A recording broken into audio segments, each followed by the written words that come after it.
लोकार्पण सोहळा. या कार्यक्रमाचे अध्यक्ष बारामती अग्रोचे अध्यक्ष सुभाष बाबा गुळवे, या निमित्तानं उपस्थित असलेले नितीनराजे भोसले, जाधव साहेब, सतीश बाबू शेळके, रामभाऊ दंगेकर चेअरमन, ॲडव्होकेट अजित विघ्ने साहेब, ॲडव्होकेट सुमित गिरंजे, सोनवणे भाऊ, राजेंद्र दांडे, खंडाळा बापू, सुभाषाबा अभंग, विकासाबा गोंदकर, शंकर कवळे, शंकर जाधव, गौरव झांजुर्णे, डॉक्टर गुळवे, सुग्रीवाबा दोरमिसे, दत्तात्रय लाळगे, नामदेवप्पा गोडसे, नितीन मिरचे, तात्या पाटील, अजिनाथ लाळगे, रामभाऊ नाना कोकाटे, योगेश दानवडे, सागर गोडसे, राजभाऊ जाधव, पांडुरंग कोकाटे. या निमित्तानं उपस्थित असलेल्या गावातले सगळेच आजी माजी सगळे पदाधिकारी, या परिसरातून आलेले आमचे सगळे सहकारी, गावातले वडीलधारी ग्रामस्थ, तरुण मित्र, सर्व पत्रकार बंधू,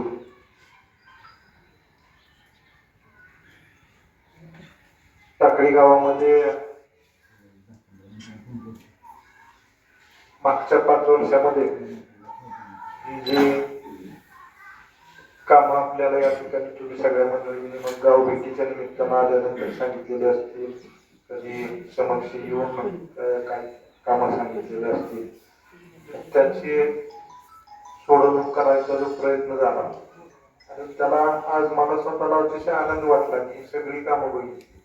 कामं अतिशय चांगल्या पद्धतीने तुम्ही सगळ्या जणांनी करून घेतली. गावाच्या विकासामध्ये त्या ठिकाणी अतिशय चांगल्या पद्धतीचे योगदान तुम्ही सगळ्या मंडळींनी दिलं. मी या निमित्तानं सगळ्याच ग्रामस्थांचं मनपूर्वक आभार मानले. शेवटी राजकारण हा फार वेगळा झाला, मत देणं न देणं, त्या वेळेच्या सिच्युएशन, आणि आता तर राजकारणातल्या पद्धती प्रचंड बदलली. म्हणजे पहिलं कसं होतं, लोकांच्या हातात राजकारण होतं. आज ती परिस्थिती राहिलेली नाही, राजकारणातले सगळेच संदर्भ बदलले. म्हणजे वर बसून लोक ठरवायला लागली की इथं कोणाला निवडून आणायचं, कोणाला ह्या पद्धती ज्या बदललेल्या आहेत त्याचेही परिणाम त्या ठिकाणी आपल्याला पाहायला मिळतात. ते राजकारण सुद्धा आता कॉर्पोरेट सेक्टर सारखं झालं. एक कंपनी जसं चालू होती तशा पद्धतीनं आता वरती सगळे कॉर्पोरेट सेक्टर झालाय. लोकांच्या भावना किंवा लोकांच्या हातामध्ये किती राहिले संशोधनाचे विषय आहेत ह्या सगळ्या गोष्टी. कारण एवढे बदल कधी आपण राजकारणामध्ये कधीच बघितले नाही. आता 30-40 वर्षाच्या राजकारणामध्ये आपण बघतो गाव लेवलचं सुद्धा एखाद्या वार्डातली 5-50 मतं बदलाय सुद्धा गावात कसं असतं. एका इलेक्शनला तिढा पडला तर पुन्हा 2 पिढ्या तिढा सुटत नाही. मागच्या वेळेस असं केलं म्हणून असं केलं. पण आता ह्या पद्धतीत नवीन राजकारणाच्या पद्धतीत 10 म्हणजे 2 बाटल्यातलं पाणी 1 लिटर करून 2 लिटरच्या बाटलीत मोजलं की एका जागेला केल्यासाठी मतं जाते. ते म्हणजे काय गोंधळच कळत नाही. तो पार्ट जाऊ दे. मी तुम्हाला याच्यासाठी तुमचं खरं मनापासून आभार मानणार. बाबा, राजकारणाच्या पलीकडे जाऊन तुम्ही खऱ्या अर्थानं जी काही विकासाच्या दृष्टीनं ती कामं दिली आणि तुम्ही सगळ्यांनी मिळून ते उद्घाटनासाठी बोलवलं. त्याच्यामुळे सगळ्या ग्रामस्थांना प्रथम मनपूर्वक तुमचा आभार व्यक्त करतो. तेव्हा केलेल्या कामाची जाणीव ठेवून आपण या ठिकाणी मला सन्मान दिला, त्याबद्दल सगळ्या ग्रामस्थांचे मनपूर्वक आभार व्यक्त करतो. गुळवे आबाचा माझं पहिल्यापासूनच सगळ्यांना माहिती. हे काय आत्ताच नाही, आम्ही गेली 25-30 वर्ष एकत्र काम करतोय. परिस्थिती मी सांगितल्याप्रमाणे वरच्या परिस्थितीच्या बदलल्यामुळे कधी कधी काही घडामोडी होते, त्याचा काही विषय नव्हते. जिथं आम्हाला संधी मिळाली, जिल्हा परिषदेच्या माध्यमातून वगैरे आम्हाला मिळाली, त्यावेळेस मी जिल्हा परिषदेमध्ये नव्हतो, पण कामकाज मीच बघायचो. बॉडीत नव्हतं तरी सुद्धा. त्याच्यानंतर मी उपाध्यक्ष होतो, अध्यक्ष होतो, त्यावेळेस सुद्धा आम्ही सगळ्यांनी एकत्रच काम केलेलं होतं. त्यामुळे विकासाच्या बाबतीत चांगल्या पद्धतीनं जिथं आम्हालाही संधी दिली, मलाही संधी मिळाली, त्या ठिकाणी आम्ही चांगल्या पद्धतीनं काम करायचा प्रयत्न केला. या ठिकाणी मी या गोष्टीचा आवर्जून उल्लेख करेन की मगाशी वेगळ्या वकिलांनी सांगितल्याप्रमाणे तालुक्यामध्ये अनेक प्रश्न होते, आपण बघतच होतो. म्हणजे रिक्षाच्या पुलाचा विषय काय आत्ताचा नाही, 30-40 वर्षाचा होता. कुकडीचा विषय होता. त्यानंतर हॉस्पिटल सारखं एखादं आपलं 100 कोटीचं जे आपण हॉस्पिटल त्या ठिकाणी आणलं, प्रशासकीय मदतीचा विषय होता. जो मधला आणलेला रस्ता पण त्या ठिकाणी जातेगाव टेंभुर्णी रोडचे त्याची एनओसी असेल, त्याचं टेंडर काम असेल, ह्या सगळ्या गोष्टी जर बघितल्या तर ही सगळी कामं ही काही आत्ताची नव्हती, गेल्या 25-30-40 वर्षाचे विषय होते. आणि तुम्ही सगळ्यांनी मिळून संधी दिल्यानंतर ह्या विषयाची सोडवणूक करायचा प्रामाणिकपणे मी 5 वर्षाच्या कालावधीमध्ये प्रयत्न केला. कोविडची 2 वर्ष, 1 वर्ष आर्थिकदृष्ट्या सरकार जागेला गेलेलं 3 वर्षाचा कालखंड बाजूला करून सुद्धा कधी या तालुक्यामध्ये एवढ्या मोठ्या प्रमाणामध्ये निधी कोणी आणू शकलो नाही. त्या अजितदादाच्या माध्यमातून आपल्याला हे सगळं करता. शेवटी राजकारणामध्ये जे पराजय चालत राहते, शेवटी निरंतर चालणारी प्रक्रिया. कारखान्याच्या बाबतीत सुद्धा आम्ही सगळ्यांनी आव्हान केलं, पण त्यात पण शेवटी तालुक्यात राजकारण केलं. पण शेवटी आव्हान म्हणल्याप्रमाणे भोगायचं आम्हाला येणार नाही, कोणाला भोगायचं तालुक्यालाच भोगावं लागणार. एक कारखान्याचं वाटोळ झालं असेल किंवा उद्या एखाद्या विकास कामाला वेळ झाला, उद्या आता कुकडीच्या सारखे विषय आहेत, गेले 30-30 वर्ष, 40-40 वर्ष आहेत, नुसते काम करून ठेवलेले, पाणी मिळत नाही. दहेगाव सारख्या योजनेला 116 कोटीचं टेंडर, दहेगाव आमची सिनामाला एका वेळेच्या योजना, आज सिनामाला चालू होऊन 14-15 वर्ष झाले, अजूनही दहेगाव पूर्णत्वाला नाही. मी त्याला कसं तरी 116 कोटीचं टेंडर काढलं. आता त्याच्यामध्ये शिल्लक राहणाऱ्या पाण्यासाठी म्हणून आपण लगेच प्रयत्न करत होतो की पुढच्या 2-4 गावात त्याच्यामध्ये समावेश होतोय का, पण ती सुद्धा काम आता तुम्ही बघताय ती सगळी बंद पडत आली. 100 कोटीचं त्या दिवशी मी तिथं यानंतर चक्कर मारली, काम बंद होतं. आपण त्या कॉन्ट्रॅक्टरला विचारलं, कुणाला सांगायचं हे, कुणाला सांगायला जायचं म्हणलं की बाबा आम्हाला इथं पैसे कमी आहेत, वरून थोडं पैसे आणायला सांगायला, मग गेलं की त्याला दुसऱ्याच बाबतीत त्रास होतो. त्याच्यामुळे माणसं आता जेवढी मी बघतोय, म्हणजे जेवढी टेंडर झाली, लोक काम सुद्धा चालू करायला तयार नाही. कारण चालू करायला कुणाला सांगायला जायचं, सांगितलं की ती विचारतोय केवढ्याच टेंडर. त्या कॉन्ट्रॅक्टरनं काय करायचं, त्याला जर मागं कोण खंबीरपणे नेतृत्व नसेल तर कोण त्याच्यामध्ये रिस्क घेऊन काम करायला लागले. पिक्चरच्या पुलाचं सुद्धा तीच परिस्थिती झाली. पुढे त्याला पाठपुरावाच करायला कोण तयार नाही. पटेल मलाच मधनं फोन करत होता बाबा, आणि शेवटी त्याचे पैसे तरी टप्प्याटप्प्याने का होईना पण निघले पाहिजेत ना, कॉन्ट्रॅक्टरचे पैसे त्याला धंदा आहे ना, तरच ही विकास कामं तेवढ्या पद्धतीनं आपण करू शकू.